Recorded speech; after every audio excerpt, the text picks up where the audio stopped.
Welcome back, WNST, Towson, Baltimore, and WNST.net. Yes, the Orioles were playing all last week. No, you might not have been awake late. Luke was. I wasn't on most occasions. I mean, I looked up on like Thursday and saw they had lost on Tuesday 16-2. But it's homecoming. Manny Machado. Here comes Lucky 13, right, Lucas? Well, some attraction to get people to come out to Camden Yards. I mean, I'm not necessarily expecting a sellout. By the way, they're getting me there. Is it going to rain? Is it going to snow in June? I'm going to the game this week. Yes, it's true. Well, hey, there you go. But I think it's going to be interesting to see what the overall response is. I think most fans are going to be fine toward Manny Machado, and I think they should be. I mean, for as much as we can kind of talk about some of the incidents over the years, some of the stuff that makes you scratch your head, whether it's, most recently intimidating an umpire or his incidents with the Orioles, stuff that happened in the playoffs last year. I mean, this is still a guy who played really well for quite a while for the Orioles. And, we can debate all you want about whether you wanted to invest a $300 million contract in him. But for what he was asked to do from the Orioles when he was drafted first, in the first round back in 2010, you can't argue with what Manny Machado gave the Orioles over a 7-year period. And now he's a San Diego Padre, and the Padres have kind of been what I expected them to be. They've looked okay at times, and they've been really mediocre at times. But I think it's clear that they identified him as being the guy that they're going to build their young, talented core around. And he's really heated up over the last few weeks since, kind of getting off to a slow start at the plate. Well, in the case of Machado, look, you and I have expounded, I should say, more breadth, more segments. So just last summer alone, it was its own little circus. That it comes full circle and they come back, and this team's in a rebuild right now. What am I going to find at the ballpark when I get there on Tuesday? What you're going to find at the ballpark? Yeah, from the Baltimore Orioles at this point, which went out to the West Coast, and this is as bad of a baseball team as I've ever seen anywhere, anytime. I mean, lately, and it's bound to get worse because it does feel like they're going to deal Mancini or whatever parts, that these guys are going to be antsy to get whatever they can get, and someone will give them what they want on July 31st before the dedeadline. Not for Mancini, but for whatever they want, whatever's out here, it's like a flea market, quite frankly. Yeah, I mean, I don't think they're going to trade Mancini unless someone blows them away. I mean, Mancini has multiple years of club control left. You're not just going to give that away unless someone overwhelms you. I think you certainly look at the pitching, and really this comes down to, and I think we made this point recently at some point over the last couple of weeks talking about this team. It's very simple when you talk about the Orioles right now. If Andrew Cashner, Dylan Bundy, or John Means, who of course is on the IL right now with a little bit of a shoulder issue that they're saying is not a big deal, but who knows? They are, they have a chance to win about 40% of the time when one of those three is on the hill. Now, that's not good. I want to be very clear about that. That's a 97-loss team, but it's not historically poor or anything of that nature. Basically, the Orioles have a chance when one of those three makes the start. They're 17-25. Looked it up over the weekend as Gabe Yanoa and Weatherspoon were getting battered on Sunday afternoon in Seattle. They're 5-31 when anyone else starts, other than Cashner, Means, or Bundy. That's a 140-loss team. That makes the 62 Mets look like a good ball club. So it really does speak to how extreme this is, where if one of their top three starters, and look, I'm not saying those three guys are great. Means has had a really surprising season. Bundy's been good since April, or has been better since April, and Cashner has been okay for the most part this year. Not a high standard, but it's it's night and day. When one of those guys start, they at least have a chance to win a game. When it's not one of those guys, they have no shot. 5-31? Are you kidding me? So to answer your question, as far as when you're coming out to the ballpark, whether it's to see San Diego or anyone else here in the short term, my answer to that is one of those three guys pitch, then you have a shot to see a win. Maybe not a great shot, but a shot. If one of those three guys is not on the hill, then, well, then I hope you get some boogs or something like that, because it's probably not going to be a good experience. Where are you on the week that was the West Coast? I mean, staying up late, losing 16-2, the whole deal of going out to Oakland and Seattle. And, Oakland's a better squad. Seattle's not much.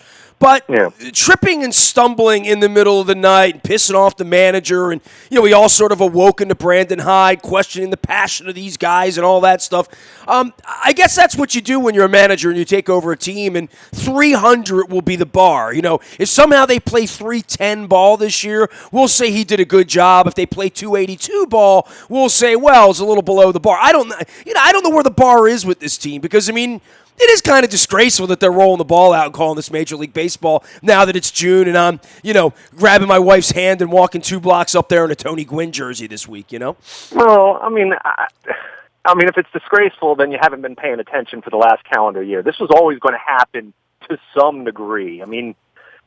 Be ticked off and say it was disgraceful that they didn't start rebuilding 2 years ago. Oh, there's no doubt. Listen, the language I hear in regard to the rebuild was, well, they had to do it. Everybody has to do it. Everybody doesn't have to rip the team down to, sub 300 ball. And literally, I don't know who's watching at 1 o'clock in the morning when they're losing 16-2 in Oakland or Seattle, but this is how the 0.0, the Blutarski TV ratings came in Houston, because it really is horrific, and it doesn't feel like you're building toward anything. You know what I mean? Even in a case of a Trey Mancini or a John Means or whatever, I don't feel like I'm watching anything that has any relevance. I might as well be watching the Miami Marlins, because these guys, there are going to be as many of these guys around as there are going to be Miami Marlins around when this team's ever competitive again. So it's sort of like a holding place, or reading a book you don't want to read. I'd rather be reading a different book, watching Sticks on the beach at the Jellyfish Festival or something, which is what I've been doing. It's given me some time to stretch out. But as an organization and as a going concern downtown, and the fact that it's June, the Machado homecoming is going to be a little bit of a slap in the face to those who were pie in the sky that he may actually stick around here when they never offered the chance to even do so. Yeah, and to address your point as far as not feeling like they're building anything, well, they're not at the major league level right now. This is going on down below. This is why they're investing in analytics and technology. This is why they're about to have their biggest international signing period that they've ever had in terms of signing relevant players. It's going to take time. This is why you look at the single-A level, and if you're paying attention to what's happening in Delmarva and Frederick, more so than Bowie and Norfolk, but there are certainly pitchers who have fared well, and guys that are doing really well, and guys that I'm interested in, somewhere in the range of excited to intrigued, at least, when you look at these guys. But that's not going to show up at the major league level right now. Nor should it. The worst thing the Orioles could do, because they're worried about being the 62 Mets, would be calling up a bunch of pitchers who aren't ready to pitch in the major league. Well, that can help them win anyway. If you assess these young guys and say they can't get the Yankees out, you know what I mean? So why bother bringing them up? Well, but it's not even so much about that. It's more about the end game here. Again, the worst place you can be, and this is the whole point as far as rebuilding, tanking, whatever we want to classify it as. And, the Orioles didn't build a team to lose 115 games last year. They've tried to win. This wasn't something that they willingly did. They did this without blatantly trying to tank. So, then what happened this year? They weren't going to try to build something just to win 90 games. That's what 1998 through 2011 was defined by. They built teams that were just kind of sort of good enough to not be horrendous.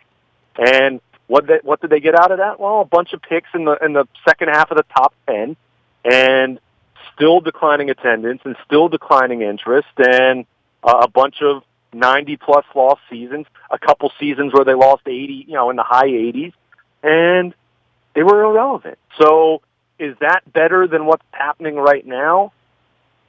Some people would say yes, I suppose, because of just the idea of always wanting a team to try. But if you're trying in the middle of no man's land, what's that really getting you? So In the short term, yeah, it makes for a product that is virtually unwatchable. Like I said, unless it happens to be a day John Means is pitching or Dylan Bundy's pitching of late, but it's where they are right now, and it shouldn't be surprising. Even someone like me, and I said to you on a number of occasions over the off season that I didn't think they'd lose 115 again, more so just from a statistical probability standpoint. But that said, I also thought they'd have a couple more John Means type situations, and I don't mean a guy with a 2.5 ERA, but I thought a couple of these. You thought they'd find a Miguel Gonzalez somewhere along the line to take the ball every fifth day, right? Literally. Even a Tyler Wilson type. Remember Tyler Wilson back in like 2015? He pitched okay for them in the rotation for about half the season. He ended up having around a 5 ERA. I mean, they're not even having any guys that are like 5 ERA types. Someone that's at least able to give you 5 or 6 innings. These guys that they're trotting out there, like Gabe Yanoa and Dan Straley until he was DFA'd last week. I mean, and Dave Hess before he was sent to the minors. I mean, they're rarely even competitive. They're rarely even getting through a couple innings.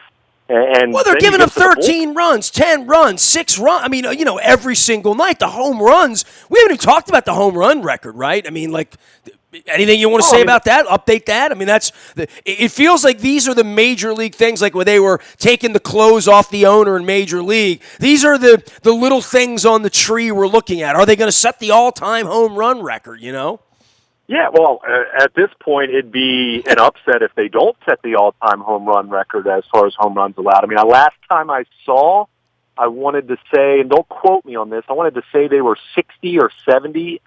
Their pace was about 60 or 70 home runs ahead. Dude, it's June, and they got 3 guys that have given up 20 home runs. It's unbelievable. Of course. Well, I mean, look at, and I'm not trying to throw too much dirt on Dan Straley, who just accepted an assignment at AAA Norfolk, but his home run rate is, I've never seen anything like it. It's unlike anything in the history of the world. 22 home runs in 47 innings. It's extraordinary. It really is. And again, and he's someone, when they signed him in early April, I figured he could give them a high 4, low 5s kind of ERA where it wasn't going to be pretty, but he would eat some innings. He would help you not destroy your bullpen on a nightly basis. We've seen the Norfolk shuttle. I mean, it's been full force. Someone coming and going just about every single day, and none of them can pitch. I prefer Matt Wotherspoon because it sounds like Mark Mother's ball, which reminds me of Devo, and it gives me freedom of choice. Yeah, I mean, anything to get your mind to wander away from what's actually happening on the field. It's just it hasn't been easy to watch. And you mentioned this, and I think it's an interesting point. With Brandon Hyde, I think we've seen recently, talking the last 2.5 to 3 weeks, where as positive as he was trying to be and as much as he was trying to maintain that positivity, I think you've seen that really wane over the last few weeks. And, by the way, and I haven't brought this point up, you kind of touched on it in talking about this West Coast trip.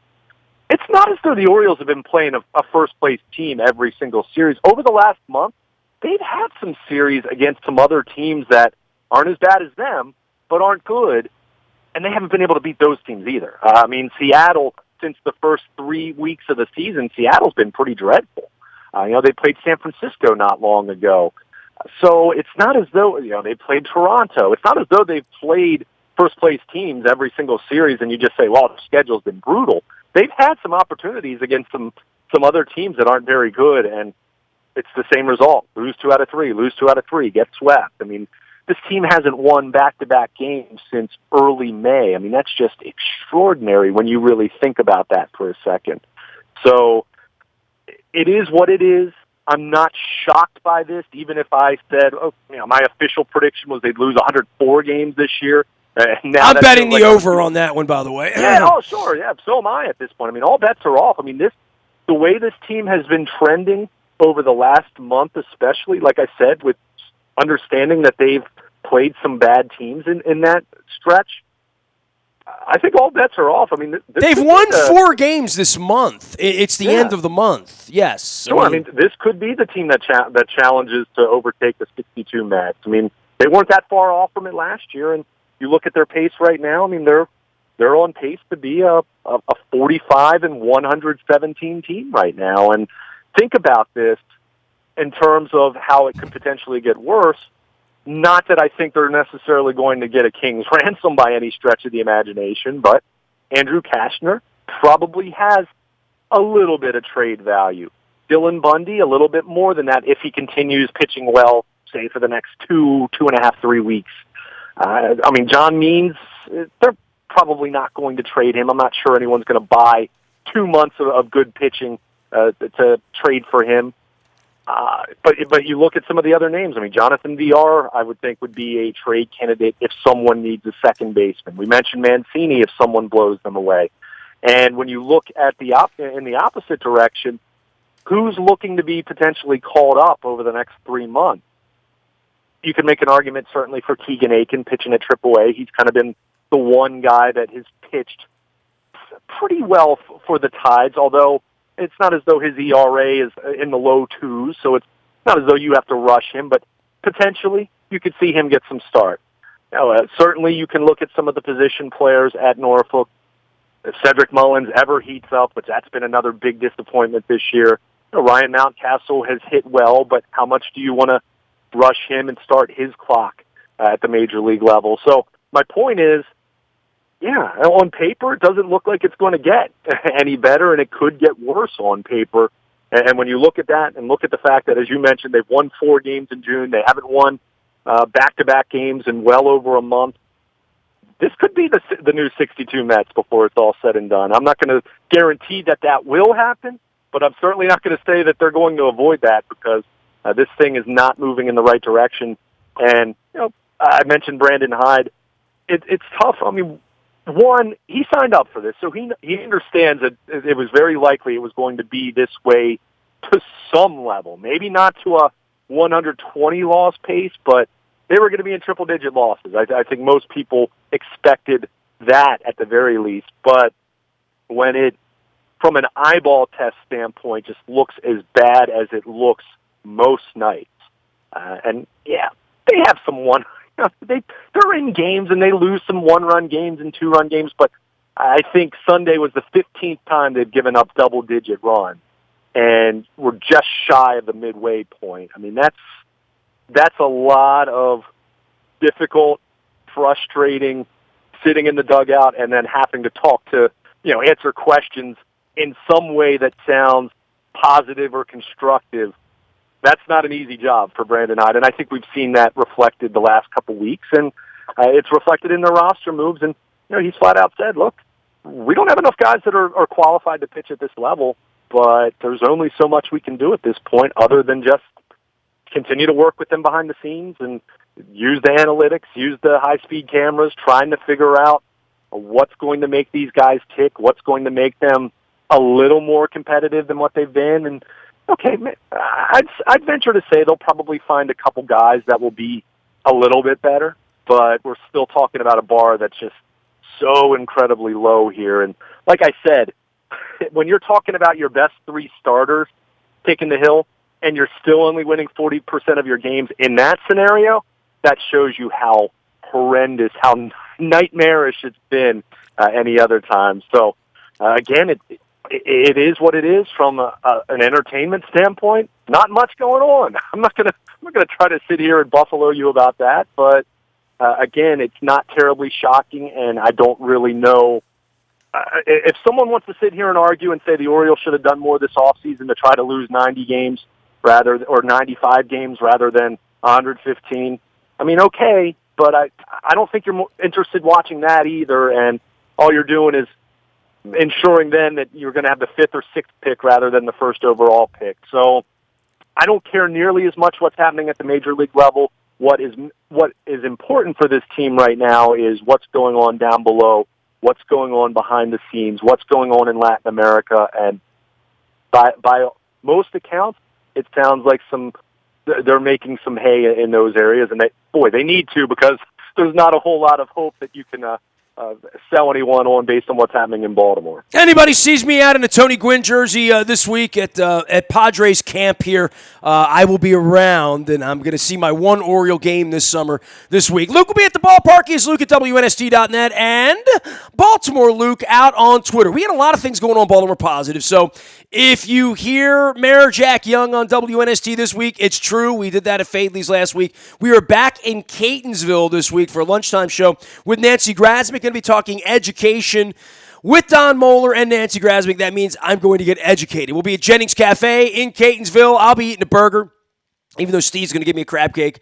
Maybe have a burger and a crab cake. 4th of July next week in Catonsville. We'll be back doing the State Fair thing as well for the 4th of July. I'll be benedicting and doing the hot dog eating contest over there in Catonsville next week as well. Beautiful week last week with my wife with Sticks down in Ocean City. So I'm getting around a little bit, and I'm getting an incredible month together of Baltimore Positive stuff around here. It is our 21st anniversary at WNST. Yeah, 21 years on August 3rd. The month of July, every minute, all month long, you will hear Hall of Famers. Every minute, every day, all day, Hall of Famers. It's Hall of Fame month beginning in July, including my own Hall of Fame with John Stedman, George Young, lots of local people, lots of interviews that have never been heard other than when they actually aired back in the 90s. So you guys are going to dig that. All of our WNST coverage, we got so many sponsors here. Let me run through all of them for you. You know about Dave up in Full Circle Tire and Auto. Taking care of the nasty van back in the day. He's still there. 1995 oil changes. I drove back from the beach. If your AC's funky, you want to get up and see Dave. 410-676 cars. They're up in Hartford County. And they've always been in Hartford County, but they've moved locations once or twice. You can find them on Facebook. They never move on Facebook. Full Circle Tire and Auto. Also, Johnny D's. Everything's homemade there. You know that. The soups, the salads, the real turkey. And the catering hall. A Muskie. Parkville, serving them since 1954. Find them at JohnnyD'sLounge.com. Johnny's dying a little bit with every Oriole loss. Curio Wellness Center up in Timonium. Brian Sanderoff's going to be here later on this week. The spa, the medicinal supplies for cannabis and CBD, and a complete holistic line. Like if you're sneezing, he gave me some anti-hist, awesome stuff, holistic stuff. Cannabis education, they do it all up there at Curio Wellness. York and Timonium Road. Also our friends at Compass Point. If you're into golfing this week, Robert Kennedy's going to be here. When the weather's good, they got 36 holes at Compass Point, not 18. They get you on out there. Get on out to Pasadena, always close to home. See Robert Kennedy if you have any big needs. You know, you're going to put together a big outing, a group outing, a charity outing. That's what they do down at Compass Point Golf in Pasadena. See my man, Robert Kennedy. I gave the King a ring last week. I stopped by Rosedale, picked up 2 six-packs because I was going to the beach, and you never know. Picked up 2 bottles of wine because one's not enough. Johnny Bev was not there. Neither was Paul King, for that matter, but we had fun anyway. Stop by, give the King a ring, Rosedale.